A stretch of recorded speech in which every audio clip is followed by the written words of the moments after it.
ülesanne on siis järjekorras tähega F.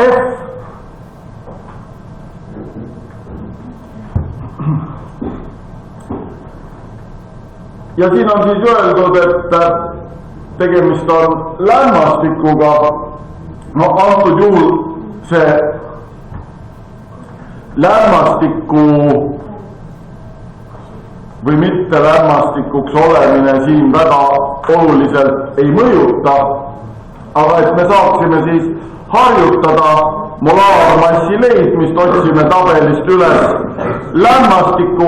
lämmastiku aatommass on 14, kuna lämmastik on kaheaatomiline gaas, siis eks ole 2 korda 14 on 28 ja siia tuleks siis kõigepealt kirjutada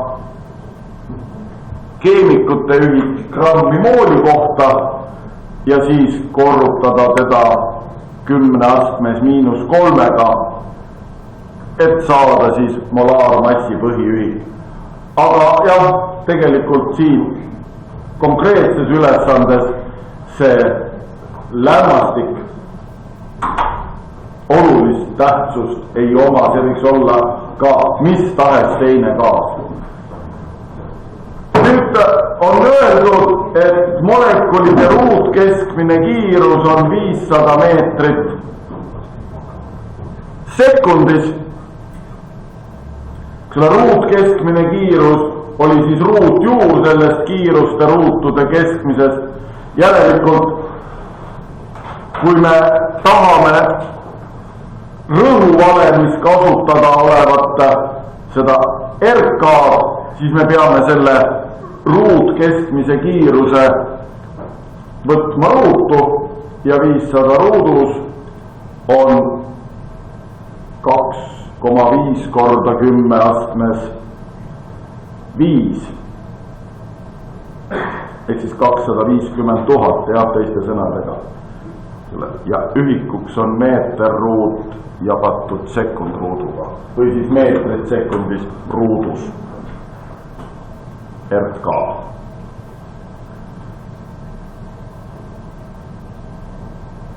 Ja gaasi tiheduseks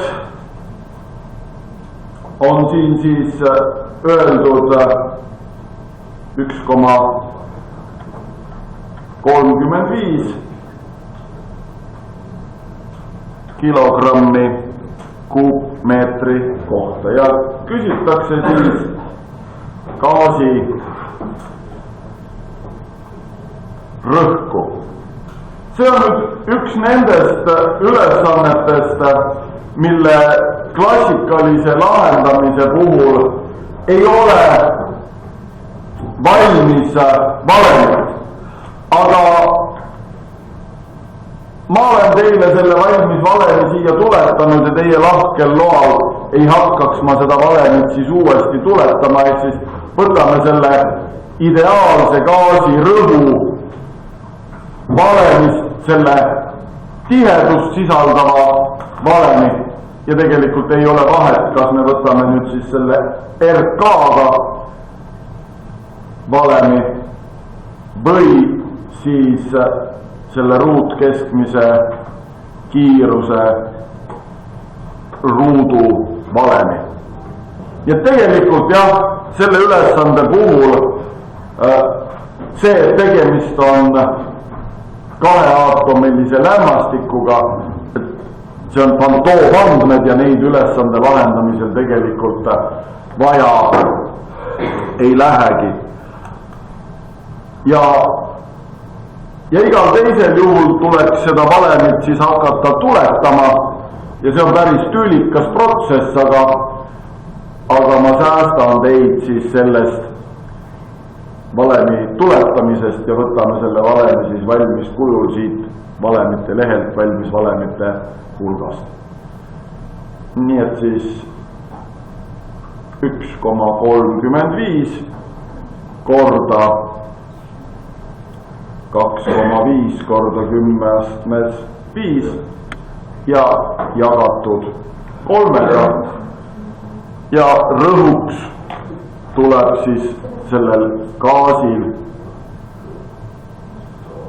1,1 korda 10 astmes 5 paskalit ehk siis 110 kilopaskalit või 0,11 megapaskalit. Ehk siis natukene suurem on selle gaasi rõhk kui see meie eelpool kirjeldatud normaalrõhk. Nii et jah, tänu sellele, et see valem meil siin võtta oli tegemist siis triviaalse ülesandega, aga selle valemini jõudmine on tegelikult päris suur väljakutse.